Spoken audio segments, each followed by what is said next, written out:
Friends, आज की video आप सभी के लिए काफ़ी ज़्यादा इंपॉर्टेंट रहने वाली है, क्योंकि आज की वीडियो में आप सभी के लिए मैं सभी एग्ज़ाम के लिए 2024 का काफ़ी ज़्यादा इंपॉर्टेंट और ट्रेंडिंग टॉपिक का नाम है लोकसभा चुनाव 2024। इस टॉपिक से रिलेटेड मोस्ट इंपॉर्टेंट 50 क्वेश्चन इस वीडियो में लेकर आया हूँ। मैंने आपके लिए सभी क्वेश्चन सिलेक्टेड और इंपॉर्टेंट लिए हैं। अगर आप किसी भी एग्ज़ाम की तैयारी कर रहे हो, ये वीडियो आपके लिए काफ़ी ज़्यादा यूज़फुल रहने वाला है। फ्रेंड्स, आपको बताना चाहता हूँ कि पहले मैं आपको थ्योरी से बढ़ाऊँगा और उसके बाद जितने भी इंपॉर्टेंट क्वेश्चन बनते हैं लोकसभा चुनाव से और लोकसभा से जुड़े हुए, वो आपको करवाने वाला हूँ। फ्रेंड्स, अगर आप ये पूरा वीडियो देख लेते हो ना, एग्ज़ाम में आपको बहुत ज़्यादा हेल्प मिलने वाली है मेरी इस वीडियो से। तो चलिए हम शुरू कर लेते हैं पहले क्वेश्चन से। क्वेश्चन स्टार्ट करने से पहले मैं आपको थ्योरी से समझा देता हूँ कि लोकसभा चुनाव 2024 के बारे में, ताकि आपको ये टॉपिक समझने में आसानी रहे। तो 17वीं लोकसभा का कार्यकाल 16 जून 2024 को समाप्त होने वाला है। 18वीं लोकसभा के 543 सदस्यों को चुनने के लिए भारत में 19 अप्रैल 2024 से 1 जून 2024 तक आम चुनाव हो रहे हैं। चुनाव 7 चरणों में आयोजित हुए हैं और नतीजे 4 जून 2024 को घोषित किए जाएंगे। यह दुनिया में अब तक का सबसे बड़ा चुनाव होगा, जो 2019 के भारतीय आम चुनाव को पीछे छोड़ देगा। देश के चुनावी इतिहास में यह दूसरा मौका है जब लोकसभा चुनाव इतनी लंबी अवधि तक चलने वाला है। हम बात करते हैं लोकसभा की। लोकसभा भारत की संसद का निचला सदन होता है, ये आपको ध्यान रखना है। लोकसभा का जो टेन्योर होता है, मतलब कार्यकाल होता है, 5 वर्षों का होता है। अध्यक्ष हैं प्रेजेंट में ओम बिरला। उपाध्यक्ष 25 मई 2019 से रिक्त स्थान पे है, मतलब कोई भी नहीं है। सदन के नेता प्रधानमंत्री नरेंद्र मोदी जी हैं। विपक्ष के नेता 2014 से रिक्त है, ये आपको बताना चाहता हूँ। कुल सीटें 543 हैं प्रेजेंट में। आई होप फ्रेंड्स आपको लोकसभा चुनाव 2024 के बारे में और लोकसभा के बारे में इंपॉर्टेंट पॉइंट्स पता लग गए। अब हम एमसीक्यू देख लेते हैं। एमसीक्यू स्टार्ट करने से पहले आपको एक गुड न्यूज़ देना चाहता हूँ कि मैंने डेली करंट अफेयर्स की जो क्लास है टॉप 20 क्वेश्चंस की, वो स्टार्ट कर दी है current affairs by Ravi YouTube channel पे। तो यहाँ पे जाके आप डेली करंट अफेयर की क्लास ले सकते हो। हर एग्जाम के लिए काफ़ी यूज़फुल रहने वाला है हमारी करंट अफेयर की क्लास। और आपको बताना चाहता हूँ 20 क्वेश्चन इसलिए करवा रहा हूँ ताकि मैं आपको 100% रिजल्ट दे सकूँ करंट अफेयर में। ठीक है फ्रेंड्स, तो चलिए स्टार्ट कर लेते हैं पहले क्वेश्चन से। हमारा पहला क्वेश्चन है 2024 में कौन सी लोकसभा का चुनाव है। राइट आंसर हो जाता है ऑप्शन सी 18वीं। आपको बताना चाहता हूँ 2024 में जो लोकसभा के चुनाव हो रहे हैं, ये 18वीं लोकसभा के चुनाव हैं। डिटेल में अगर हम समझें, लोकसभा चुनाव 2024 की तारीखों का ऐलान हो गया है। 543 सीटों के लिए चुनाव 7 फेज़ में होगा। पहले फ़ेज़ की वोटिंग 19 अप्रैल को और आखिरी फ़ेज़ की वोटिंग 1 जून 2024 को होगी। 4 जून को नतीजे आएंगे। आचार संहिता से लेकर नतीजे तक इसमें 80 दिन लगेंगे। लोकसभा के साथ 4 राज्यों आंध्र प्रदेश, ओडिशा, अरुणाचल प्रदेश और सिक्किम के विधानसभा चुनाव की तारीखें भी जारी कर दी गई हैं। नेक्स्ट है हमारा क्वेश्चन, लोकसभा चुनाव लड़ने के लिए न्यूनतम आयु की आवश्यकता क्या है। राइट आंसर हो जाता है ऑप्शन डी 25 वर्ष। आपको बताना चाहता हूँ लोकसभा चुनाव लड़ने के लिए जो न्यूनतम आयु की आवश्यकता है ना, वो 25 वर्ष है। नेक्स्ट क्वेश्चन, वर्ष 1952 में भारत के पहले लोकसभा चुनाव में कितने राष्ट्रीय दलों ने चुनाव में भाग लिया था। राइट आंसर हो जाता है ऑप्शन बी 14। ये आपको ध्यान रखना है। वर्ष 1952 में भारत के पहले लोकसभा चुनाव में कुल मिला के 14 राष्ट्रीय दलों ने चुनाव में भाग लिया था। नेक्स्ट है, भारत के पहले लोकसभा चुनाव 1952 में कितनी ऐच्छिक सीटें थी और कांग्रेस ने इसमें से कितनी सीटें हासिल की। तो राइट आंसर हो जाता है इस क्वेश्चन का ऑप्शन सी 489 ऐच्छिक सीटें थी और कांग्रेस ने इसमें से 364 सीटें हासिल करी थी। ये आपको ध्यान रखना है। नेक्स्ट है हमारा क्वेश्चन, लोकसभा का चुनाव पहली बार किस वर्ष में हुए थे। राइट आंसर हो जाता है ऑप्शन ए 1951-52 में। याद रखना है 1951 से 1952 तक चले थे लोकसभा का जो पहला चुनाव हुआ था आज़ादी के बाद। नेक्स्ट है, भारत में लोकसभा का चुनाव कितने वर्ष के बाद होता है। राइट आंसर हो जाता है ऑप्शन बी 5 वर्ष के बाद। भारत में लोकसभा का जो चुनाव है 5 वर्षों के अंतराल पर आयोजित होता है। नेक्स्ट है हमारा क्वेश्चन, एग्जाम में कई बार पूछा गया क्वेश्चन है ये, सर्वप्रथम लोकसभा का गठन कब किया गया था। राइट आंसर हो जाता है ऑप्शन सी वर्ष 1952 में। सर्वप्रथम लोकसभा का जो गठन हुआ था वर्ष 1952 में हुआ था। भारत के पहले आम चुनाव के बाद 17 अप्रैल 1952 को पहली लोकसभा का गठन किया गया था। नेक्स्ट है हमारा क्वेश्चन, लोकसभा का अध्यक्ष किसके द्वारा चुना जाता है। राइट आंसर हो जाता है ऑप्शन डी लोकसभा के सदस्यों के द्वारा। आपको बताना चाहता हूँ लोकसभा के जो अध्यक्ष होते हैं ये चुने जाते हैं लोकसभा के सदस्यों के द्वारा। नेक्स्ट है, लोकसभा का अध्यक्ष अपना त्यागपत्र निम्नलिखित में से किसको प्रस्तुत कर सकता है। राइट आंसर हो जाएगा ऑप्शन ए लोकसभा के उपाध्यक्ष को। आपको ध्यान रखना है लोकसभा का जो अध्यक्ष होता है अपना त्यागपत्र लोकसभा के उपाध्यक्ष को प्रस्तुत कर सकता है। नेक्स्ट है, इनमें से कौन लोकसभा को भंग करने की शक्ति रखता है? राइट आंसर हो जाएगा ऑप्शन ए राष्ट्रपति। लोकसभा को भंग करने की शक्ति रखता है राष्ट्रपति। नेक्स्ट है हमारा क्वेश्चन, भारत में कितने लोकसभा निर्वाचन क्षेत्र हैं? राइट आंसर हो जाता है ऑप्शन सी 543। आपको बताना चाहता हूँ भारत में 543 लोकसभा निर्वाचन क्षेत्र हैं। नेक्स्ट है, स्वतंत्र भारत की लोकसभा का पहला सत्र कब आयोजित किया गया था? राइट आंसर हो जाता है ऑप्शन सी 13 मई 1952 को। आपको ध्यान रखना है 13 मई 1952 को स्वतंत्र भारत की लोकसभा का पहला सत्र आयोजित किया गया था। नेक्स्ट है, एक वर्ष में लोकसभा के कितने सत्र होते हैं? राइट आंसर हो जाता है ऑप्शन ए एक वर्ष में लोकसभा के कुल मिला के 3 सत्र होते हैं। यह आपको ध्यान रखना है। एक वर्ष में लोकसभा के 3 सत्र आयोजित किए जाते हैं। बजट सत्र पहला होता है, दूसरा होता है मानसून सत्र, तीसरा होता है शीतकालीन सत्र। ठीक है, जो बजट सत्र होता है ये फरवरी से मई तक चलता है, मानसून सत्र जुलाई से सितंबर तक और शीतकालीन सत्र नवंबर से मध्य दिसंबर तक। ये आपको ध्यान रखना है। फ्रेंड्स, आपको क्वेश्चन का लेवल देख के पता लग रहा हो ना कि सभी क्वेश्चन जो हैं एग्ज़ाम ओरिएंटेड हैं। अगर आप किसी भी एग्ज़ाम की तैयारी कर रहे हो ना फ्रेंड्स, ये वीडियो का हर एक क्वेश्चन ना आपके एग्ज़ाम के लिए काफ़ी यूज़फुल रहने वाला है। फ्रेंड्स, मैंने बहुत मेहनत करी है आप सभी के लिए बेस्ट कंटेंट को इस वीडियो में रखकर। नेक्स्ट है, लोकसभा की अधिकतम संख्या क्या है? राइट आंसर हो जाता है ऑप्शन डी 552। ये आपको ध्यान रखना है। नेक्स्ट है, भारत के वर्तमान मुख्य चुनाव आयुक्त कौन है? राइट आंसर हो जाता है ऑप्शन बी राजीव कुमार भारत के वर्तमान मुख्य चुनाव आयुक्त हैं। डिटेल में अगर हम समझें, भारत का मुख्य चुनाव आयुक्त भारत के चुनाव आयोग का प्रमुख होता है। इसकी नियुक्ति भारत के राष्ट्रपति करते हैं। अवधि देख लेते हैं इनका कार्यकाल कितना होता है, 6 वर्ष या 65 वर्ष की आयु तक, मतलब जो भी पहले हो ये कार्यकाल होता है भारत के मुख्य चुनाव आयुक्त का, यानी कि चीफ इलेक्शन कमिश्नर का। इसी के साथ आपको बताना चाहता हूँ 2 नए चुनाव आयुक्त की भी नियुक्ति हुई है। नाम है ज्ञानेश कुमार और सुखबीर सिंह संधू। पहले चुनाव आयुक्त थे सुकुमार सेन। नेक्स्ट है हमारा क्वेश्चन, स्वतंत्र भारत की पहली लोकसभा के प्रथम उपाध्यक्ष कौन थे? राइट आंसर हो जाता है ऑप्शन सी अनंत शयनम अयंगर। ये आपको ध्यान रखना है।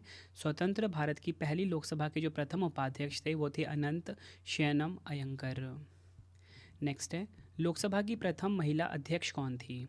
राइट आंसर हो जाता है ऑप्शन ए मीरा कुमार। लोकसभा की प्रथम महिला अध्यक्ष थी मीरा कुमार। ये आपको ध्यान रखना है। नेक्स्ट है, लोकसभा में केंद्र शासित प्रदेशों के लिए अधिकतम कितनी सीटें हो सकती हैं? राइट आंसर हो जाता है इस क्वेश्चन का ऑप्शन ए 20। लोकसभा में केंद्र शासित प्रदेशों के लिए अधिकतम 20 सीटें हो सकती हैं। नेक्स्ट है, लोकसभा का पीठासीन अधिकारी कौन होता है? राइट आंसर हो जाता है ऑप्शन ए लोकसभा स्पीकर, या बोल सकते हो लोकसभा अध्यक्ष जो होता है ये लोकसभा का पीठासीन अधिकारी होता है। नेक्स्ट है, जब अध्यक्ष और उपाध्यक्ष दोनों के पद रिक्त हों तो लोकसभा की अध्यक्षता कौन करेगा? राइट आंसर हो जाएगा ऑप्शन बी राष्ट्रपति द्वारा मनोनीत लोकसभा सदस्य। ये आपको ध्यान रखना है। नेक्स्ट है, भारतीय संसद का कौन सा सदन जनता द्वारा प्रत्यक्ष रूप से निर्वाचित सदन है? राइट आंसर हो जाएगा ऑप्शन ए लोकसभा। भारतीय संसद का जो लोकसभा सदन है ना ये जनता द्वारा प्रत्यक्ष रूप से निर्वाचित सदन है। नेक्स्ट है, संसद के दोनों सदनों की संयुक्त बैठक की अध्यक्षता कौन करता है? राइट आंसर हो जाता है ऑप्शन बी लोकसभा अध्यक्ष। संसद के दोनों सदनों की जो संयुक्त बैठक की अध्यक्षता करता है वो लोकसभा अध्यक्ष करते हैं। नेक्स्ट है हमारा क्वेश्चन, सामान्यतः लोकसभा की प्रत्येक बैठक का पहला घंटा जिसमें सवाल पूछे जाते हैं और उनका उत्तर दिया जाता है क्या कहलाता है? राइट आंसर हो जाता है ऑप्शन सी प्रश्नकाल कहलाता है। नेक्स्ट है हमारा क्वेश्चन, नारी वंदन अधिनियम 2023 के अनुसार लोकसभा में महिलाओं के लिए कितने प्रतिशत सीट आरक्षण का प्रावधान किया गया है? राइट आंसर हो जाता है ऑप्शन ए 33%।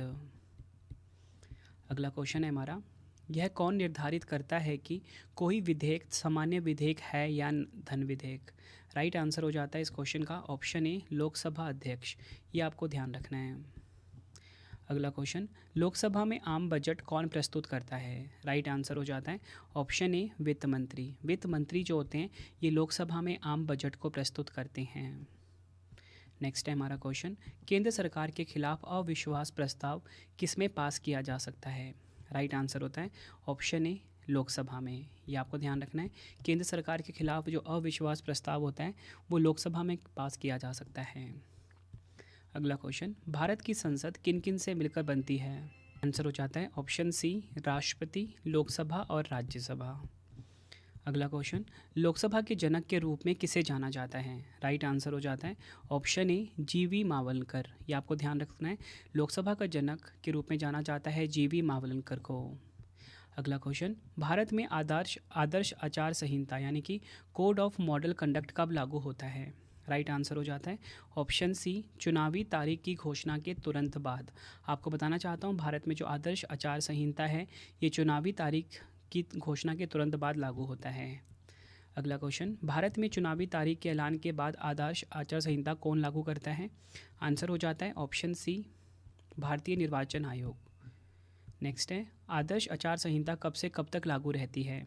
राइट आंसर हो जाएगा ऑप्शन ए, चुनावी तारीखों के ऐलान के बाद से रिजल्ट घोषित होने तक। अगला क्वेश्चन, भारत में वर्तमान में राष्ट्रपति लोकसभा में कितने एंग्लो इंडियन को मनोनीत कर सकता है? राइट आंसर हो जाता है ऑप्शन डी, एक भी नहीं। नेक्स्ट है हमारा क्वेश्चन, भारतीय संविधान के किस अनुच्छेद में लोकसभा के गठन का प्रावधान किया गया है? आंसर हो जाता है ऑप्शन ए, अनुच्छेद 81। भारतीय संविधान का जो अनुच्छेद 81 है ना, इसमें लोकसभा के गठन का प्रावधान किया गया है। नेक्स्ट है, मूल संविधान में लोकसभा के सदस्यों की संख्या कितनी निर्धारित की गई थी? आंसर हो जाता है ऑप्शन ए, 500। ये ध्यान रखना है, मूल संविधान में लोकसभा के सदस्यों की संख्या 500 निर्धारित की गई थी। अगला क्वेश्चन, लोकसभा में राष्ट्रपति द्वारा एंग्लो इंडियन के नॉमिनेशन को किस संवैधानिक संशोधन द्वारा समाप्त कर दिया गया था?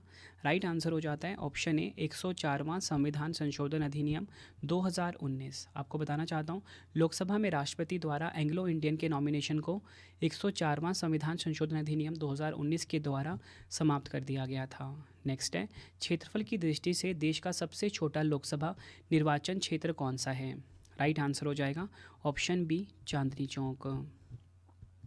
अगला क्वेश्चन, लोकसभा में किसी भी कार्य को करने के लिए गणपूर्ति हेतु सदस्यों की न्यूनतम आवश्यक संख्या कितनी है? राइट आंसर हो जाएगा ऑप्शन बी, सदन के सदस्यों की कुल संख्या का 10वां भाग। अगला क्वेश्चन, लोकसभा का कार्यकाल 5 वर्ष से अधिक किस अवस्था में बढ़ाया जा सकता है? राइट आंसर हो जाएगा ऑप्शन ए, जब राष्ट्रीय आपातकाल लागू हो। यह आपको ध्यान रखना है, लोकसभा का कार्यकाल 5 वर्ष से अधिक जब राष्ट्रीय आपातकाल लागू हो, इस अवस्था में बढ़ाया जा सकता है। नेक्स्ट है, लोकसभा के किसी सदस्य की सदस्यता कितने दिनों तक लगातार अनुपस्थित होने पर समाप्त हो जाती है? राइट आंसर हो जाता है ऑप्शन ए, 60 दिन। ये आपको ध्यान रखना है, एग्जाम के लिए इंपॉर्टेंट है। नेक्स्ट क्वेश्चन करवाने से पहले फ्रेंड्स, आप सभी के लिए एक इंपॉर्टेंट इन्फॉर्मेशन है कि आपकी रवि सर की जो ई बुक की वेबसाइट है वो आ चुकी है www.ravibookspdf.com। ये है हमारी ई बुक की वेबसाइट, ठीक है फ्रेंड्स। यहाँ पे जाके आप ऑल सब्जेक्ट की बुक को बाय करके अपने एग्जाम की तैयारी को बहुत मजबूत बना सकते हो। करंट अफेयर्स की, जीके की, पॉलिटी की, हिस्ट्री की, ऑल सब्जेक्ट की ई बुक अवेलेबल है हमारे यहाँ पे, तो आप इसको बाय करके अपने एग्जाम की तैयारी को बहुत मजबूत बना सकते हो कम टाइम में, ठीक है। और मोबाइल एप्लीकेशन आप ज़रूर इंस्टॉल कर लेना, रवि स्टडी IQ जी के नाम से है। यहाँ पे फ्री टेस्ट वाला आपको ऑप्शन मिलेगा, यहाँ पे आप टेस्ट लगा सकते हो। डेली करंट अफेयर के जो 20 क्वेश्चन होते हैं बिल्कुल फ्री में, ठीक है। मतलब करंट अफेयर्स आप पढ़ो मेरे YouTube channel current affairs by Ravi से, बाद में जाके आप टेस्ट लगा लो ताकि आप करंट अफेयर में एक्सपर्ट हो जाओ। नेक्स्ट है, लोकसभा के 2 बैठकों के बीच कितने समय से ज़्यादा का अंतराल नहीं होना चाहिए? राइट आंसर हो जाता है ऑप्शन बी, 6 माह। ये आपको ध्यान रखना है, लोकसभा के 2 बैठकों के बीच 6 माह से ज़्यादा का अंतराल नहीं होना चाहिए। अगला क्वेश्चन, अस्थायी लोकसभा अध्यक्ष को कौन नियुक्त करता है? राइट आंसर हो जाता है इस क्वेश्चन का ऑप्शन सी, राष्ट्रपति। ये आपको ध्यान रखना है, अस्थायी लोकसभा अध्यक्ष को राष्ट्रपति नियुक्त करते हैं। नेक्स्ट है हमारा क्वेश्चन, आपातकाल के दौरान संसद लोकसभा का कार्यकाल एक बार में कितने समय के लिए बढ़ा सकती है? राइट आंसर हो जाएगा ऑप्शन ए, 1 वर्ष। ये आपको ध्यान रखना है, आपातकाल के दौरान संसद लोकसभा का कार्यकाल जो है एक बार में 1 वर्ष के लिए बढ़ा सकती है। नेक्स्ट है, लोकसभा में अनुसूचित जाति और अनुसूचित जनजाति के लिए सीटों का आरक्षण संविधान के किस अनुच्छेद से संबंधित है?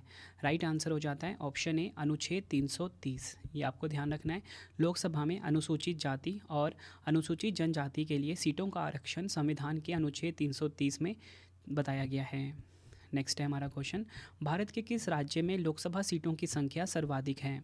आंसर हो जाता है ऑप्शन बी उत्तर प्रदेश। ये आपको ध्यान रखना है, भारत का जो उत्तर प्रदेश राज्य है यहाँ पर लोकसभा सीटों की संख्या सबसे ज़्यादा है। उत्तर प्रदेश में कुल 80 लोकसभा निर्वाचन क्षेत्र हैं। अगला क्वेश्चन, प्रत्येक राज्य के लिए लोकसभा निर्वाचन क्षेत्रों की संख्या किसके आधार पर निर्धारित की जाती है? आंसर हो जाता है ऑप्शन ए जनसंख्या के आधार पर। नेक्स्ट है, वर्तमान में लोकसभा में अनुसूचित जातियों के लिए आरक्षित स्थानों की संख्या कितनी है? आंसर हो जाता है ऑप्शन सी 84। ये आपको ध्यान रखना है।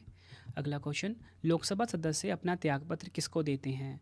आंसर हो जाता है ऑप्शन ए लोकसभा में अध्यक्ष को। ये आपको ध्यान रखना है, लोकसभा सदस्य अपना त्यागपत्र देते हैं लोकसभा में अध्यक्ष को। नेक्स्ट है, राष्ट्रपति लोकसभा को कार्यकाल पूरा करने से पहले किसकी सलाह पर भंग कर सकता है? राइट आंसर हो जाता है इस क्वेश्चन का ऑप्शन बी प्रधानमंत्री की सलाह पर। यह आपको ध्यान रखना है। नेक्स्ट है हमारा क्वेश्चन, सरकार के खिलाफ अविश्वास प्रस्ताव पेश किया जा सकता है? आंसर हो जाएगा ऑप्शन बी लोकसभा में, केवल लोकसभा में पेश किया जा सकता है। आखिरी क्वेश्चन करते हैं इस वीडियो का, लोकसभा के निर्वाचन के लिए नामांकन पत्र किसके द्वारा दाखिल किया जा सकता है? आंसर हो जाता है ऑप्शन सी भारत के किसी भी नागरिक द्वारा जिसका नाम किसी निर्वाचन क्षेत्र की मतदाता सूची में है। ये आपको ध्यान रखना है। फ्रेंड्स, ये मैंने आपको मोस्ट इंपॉर्टेंट 51 क्वेश्चन करवाए, जिसमें कि मैंने आपको लोकसभा चुनाव 2024 से और लोकसभा के बारे में कुछ इंपॉर्टेंट क्वेश्चंस करवाए। आई होप आपको वीडियो की क्वालिटी, वीडियो का कंटेंट और आपके रवि सर की मेहनत पसंद आई होगी। वीडियो अगर आपको पसंद आई है, वीडियो को लाइक और शेयर ज़रूर करें। अब आपके लिए 2 क्वेश्चन का टेस्ट आ गया है, जिसका आंसर आप सभी ने कमेंट बॉक्स में देना है। तो पहला क्वेश्चन है आपके लिए, 2024 में कौन सी लोकसभा का चुनाव है? 4 ऑप्शन है आपके पास। दूसरा क्वेश्चन है, लोकसभा चुनाव लड़ने के लिए न्यूनतम आयु की आवश्यकता क्या है? दोनों क्वेश्चन का आंसर आपने कमेंट बॉक्स में देना है। अपना फीडबैक भी ज़रूर देना है कि आपको वीडियो कैसी लगती है फ्रेंड्स, ठीक है। और आपको बताना चाहता हूँ कि आप मेरा current affairs by Ravi channel जरूर सब्सक्राइब कर लें, जिसका नाम करंट अफेयर्स बाय रवि है, ठीक है। यहाँ पे आपको मैं ना डेली के 20 क्वेश्चन पढ़ाता हूँ। अब आपको पता है फ्रेंड, देखो सबसे ज़्यादा क्वेश्चन तो करंट अफेयर्स के ही आते हैं एग्जाम में, करंट जीके के ही आते हैं। और आपको अब तक आपने तो सिर्फ 8 या 10 क्वेश्चन ही पढ़ते थे डेली के, इसलिए ना आपको एग्जाम में ना 50% से ज़्यादा क्वेश्चन ऐसे थे जो कि बिल्कुल नए होते थे। तो इसी प्रॉब्लम को दूर करने के लिए मैं आप डेली के 20 क्वेश्चन करवा रहा हूँ, ताकि आपको ना 100% रिजल्ट मिले आपके एग्जाम में। इसलिए आप करंट अफेयर्स बाय रवि को जरूर सब्सक्राइब करना। आपकी फैमिली में, आपके फ्रेंड सर्कल में कोई भी है जो किसी भी एग्जाम की तैयारी कर रहा है, उसके लिए भी हमारा ये चैनल काफ़ी ज़्यादा यूज़फुल रहेगा, करंट अफेयर्स बाय रवि, ठीक है। और साथ में ही एक और सबसे बेस्ट पार्ट क्या है, 20 क्वेश्चन पढ़ाऊँगा आपको शाम को, और शाम को ही सुबह पढ़ाऊँगा और शाम को ना आप टेस्ट दे देना। Mobile application Ravi study IQ GK से आप फ़ोन में इंस्टॉल कर लीजिए, प्ले स्टोर पे अवेलेबल है, ठीक है। यहाँ पे जाके आप फ्री टेस्ट में जाइए, और डेली के जो करंट अफेयर्स आपको मैं सुबह पढ़ा रहा हूँ, शाम को आप यहाँ पे टेस्ट दे दीजिए। मतलब आप करंट अफेयर्स में बिल्कुल एक्सपर्ट होने वाले हो, ठीक है। किसी भी सब्जेक्ट की अगर आपको ई बुक बाय करनी है तो वेबसाइट है www.ravibookspdf.com। GK की, करंट अफेयर्स की, हिस्ट्री, पॉलिटी, ऑल सब्जेक्ट की बुक यहाँ पे आपको मिल जाती है, ठीक है। तो चलिए अब हम मिलते हैं नेक्स्ट वीडियो में। Thank you and wish you all the best.